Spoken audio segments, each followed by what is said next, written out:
Assalamualaikum warahmatullahi wabarakatuh. Perkenalkan nama saya Evi Rianti.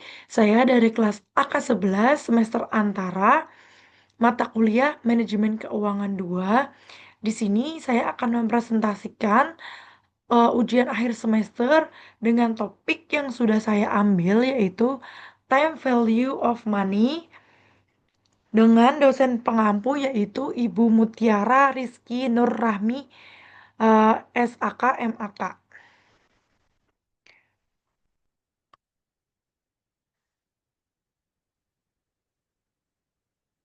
Adapun pembahasan yang akan saya presentasikan, yang pertama nanti ada future value, yang kedua ada present value, dan yang ketiga anuitas future value dan present value.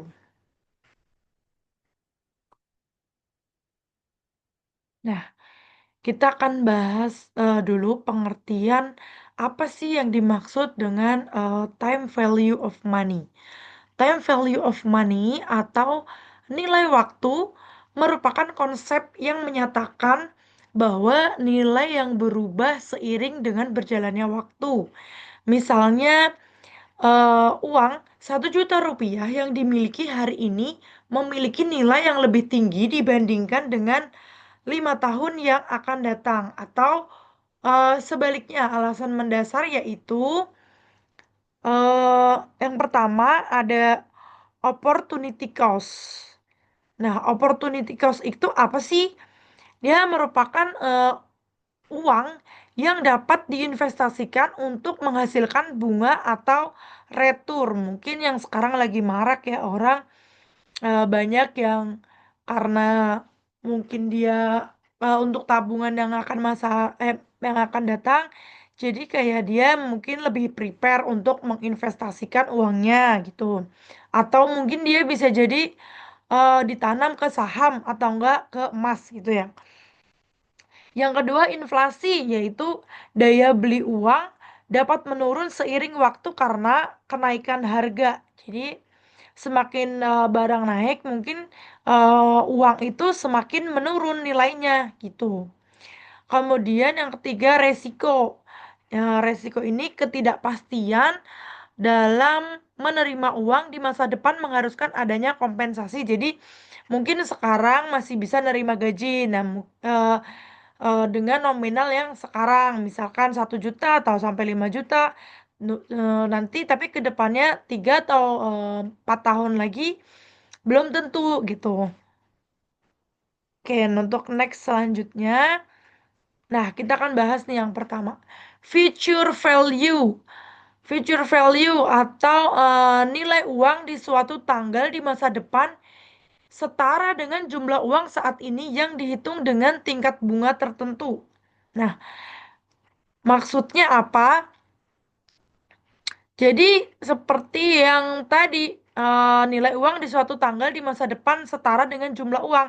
Contoh misalkan harga emas ya, misal kayak sekarang 1 juta, mungkin nanti 3 tahun atau 5 tahun yang akan datang itu harganya eh, naik, tapi itu sama aja nilainya setara gitu. Jadi kayak pemajemukan adalah proses aritmatika untuk menetapkan nilai akhir dari arus kas atau serangkaian kas ketika bunga majemuk digunakan. Untuk bunga majemuk sendiri yaitu bunga yang terjadi bila bunga yang dibayarkan pada investasi selama periode pertama ditambahkan ke pokoknya, kemudian dalam periode kedua bunga didapatkan dari jumlah yang baru ini.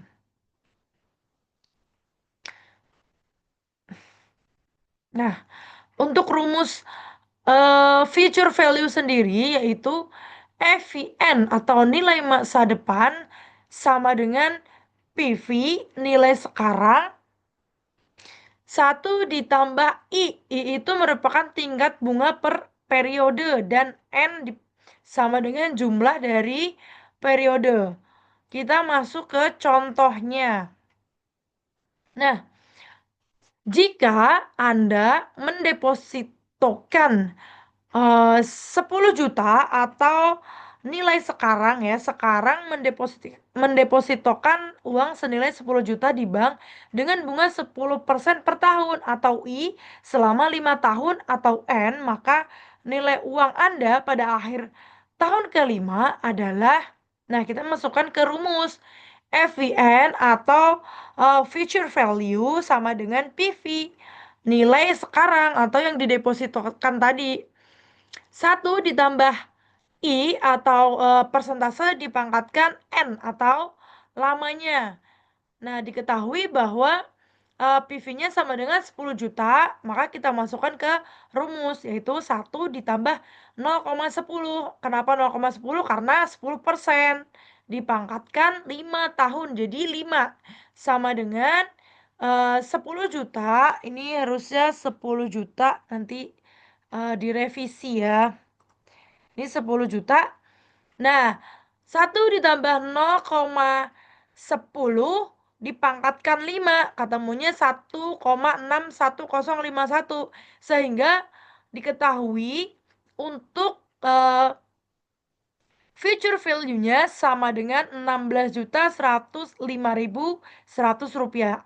Nah, di sini jadi nilai uang pada akhir tahun kelima nanti yang tadinya dideposito sebesar 10 juta, maka di tahun kelima menjadi Rp16.105.100.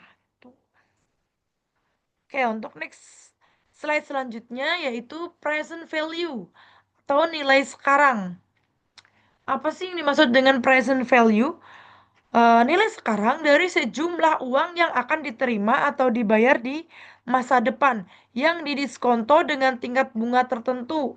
Mencari nilai sekarang disebut pendiskontoan atau discounting dan merupakan kebalikan dari pemajemukan atau compounding. Jadi ini berbeda dengan future value ya. Present value itu nilai sekarang.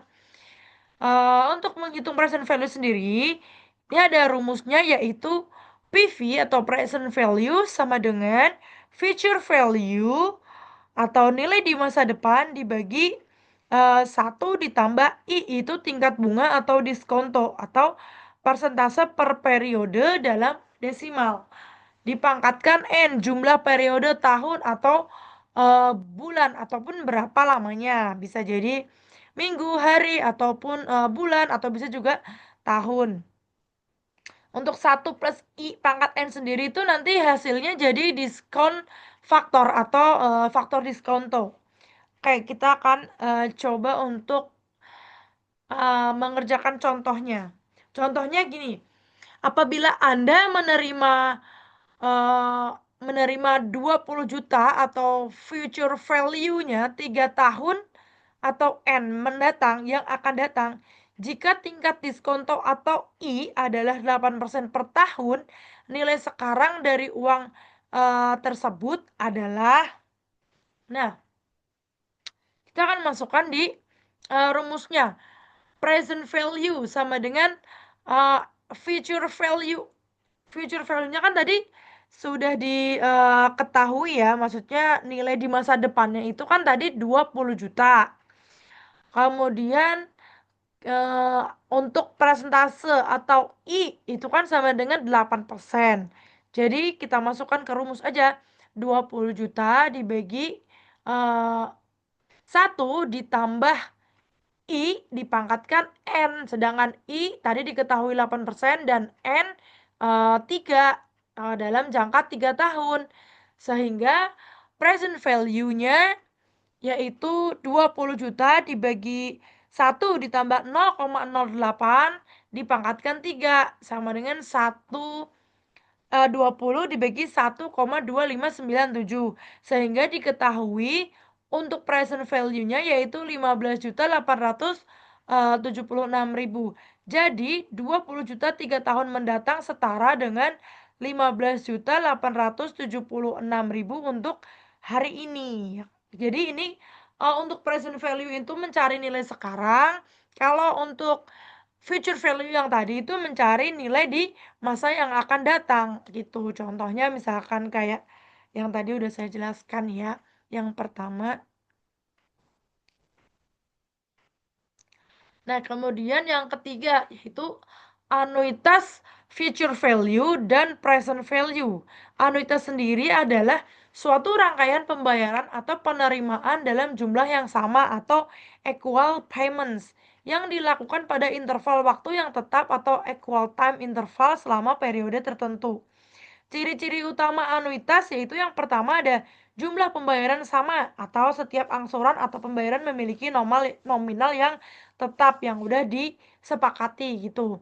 Atau yang kedua periodenya yang tetap, tetapi pembayaran dilakukan setiap bulan, triwulan, semester atau tahun. Jadi ini periodenya yang udah ditetapkan gitu. Jadi bukan jumlah nominalnya, waktunya saja yang sudah ditetapkan. Kemudian yang ketiga ada jangka waktu tertentu, jadi memiliki periode awal dan akhir yang jelas. Ini kalau yang ini tuh udah dari ketentuan, jadi ketetapan gitu. Nah, ini ada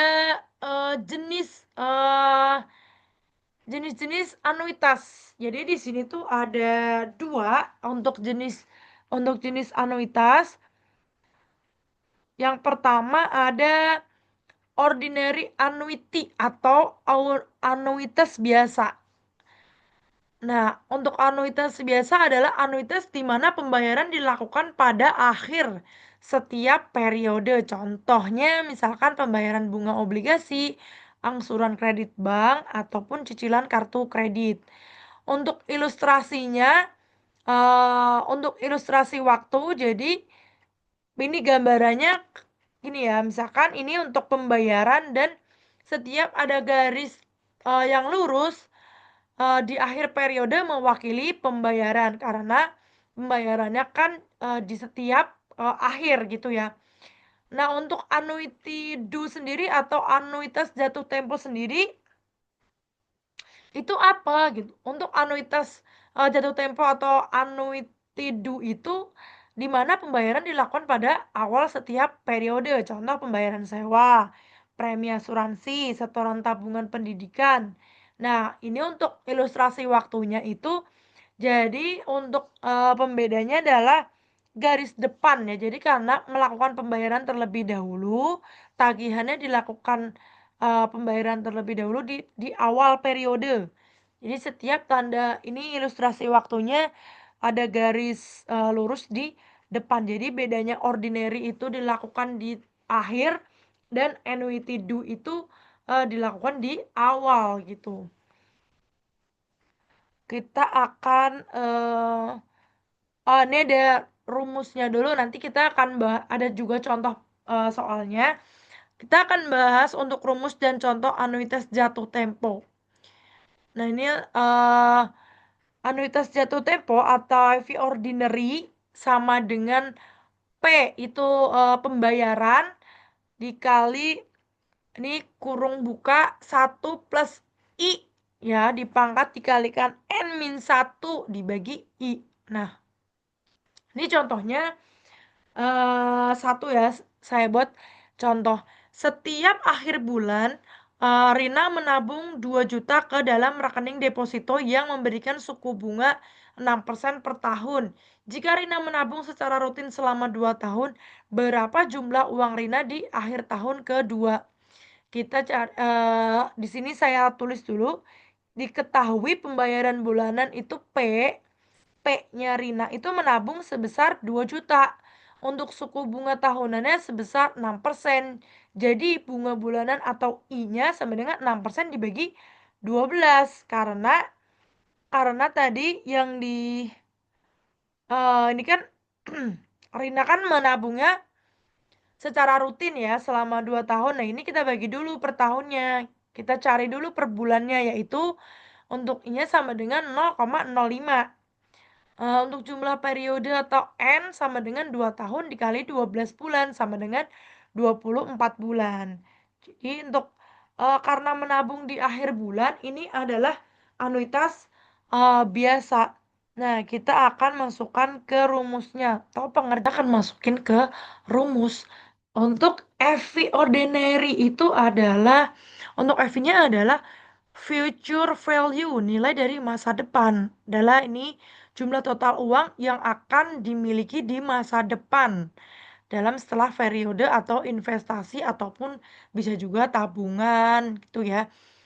Ordinary yaitu, menunjukkan bahwa, anuitas atau pembayaran dilakukan di akhir setiap periode, bisa bulan ataupun juga tahun ya. Untuk rumusnya yaitu P dikali, untuk P sendiri adalah payment, pembayaran, dan satu ditambah I, untuk I sendiri adalah interest rate, periode atau suku bunga per periodenya. Nah ini, untuk N adalah number of, period, yaitu apa namanya, jumlah periode yang akan dibayarkan. Min satu dan II tadi adalah interest rate periode atau suku bunga per periode. Nah, di sini kita mencari 1 plus I-nya dulu, yaitu kita masukkan 1 plus I. I tadi diketahui bahwa per bulannya adalah 0,005 sama dengan 1,005. Nah, setelah dipangkatkan N, kita tinggal masukkan bahwa periodenya itu adalah 24 karena 2 tahun. Itu 1,005 di eh, apa namanya? Dipangkatkan atau apa namanya? Dikalikan 24 atau sama dengan 1,1271597,8. Nah, itu kita masukkan kan di minus 1, yaitu 1,1271597,8 dikurangi 1 sama dengan 0,1271597,8. Nah, setelah diketahui kita bagikan dengan I, yaitu I-nya apa namanya tuh, interest periode atau suku bunga per periodenya adalah per bulannya, yaitu tadi 0,005. Nah, 0,1271597,8 dibagi 0,005 sama dengan 25,431,956. Sehingga kita masukkan ke rumus, itu P itu adalah pembayarannya, sedangkan FI itu adalah future value atau nilai masa depan. Kita tinggal kalikan. Untuk FI, P-nya 2 juta dan dikali yang tadi rumus 1 ditambah I, dipangkatkan N-1 dibagi I adalah yang udah diketahui 25,431,956, sehingga diketahui untuk nilai future value ordinary atau apa namanya, jumlah total uang yang akan dimiliki di masa depan setelah periode investasi ataupun tabungan, yaitu sebesar 50.863.912. Sehingga ini balik lagi tadi ke soalnya, Rina menabung 2 juta. Nah, namun di akhir periode atau 22 tahun kemudian, apa namanya, tabungan yang akan dimiliki oleh Rina yaitu sebesar 50.863.912 gitu. Gitu presentasi dari saya. Apabila ada kurangnya, saya mohon maaf. Saya ucapkan terima kasih. Wassalamualaikum warahmatullahi wabarakatuh.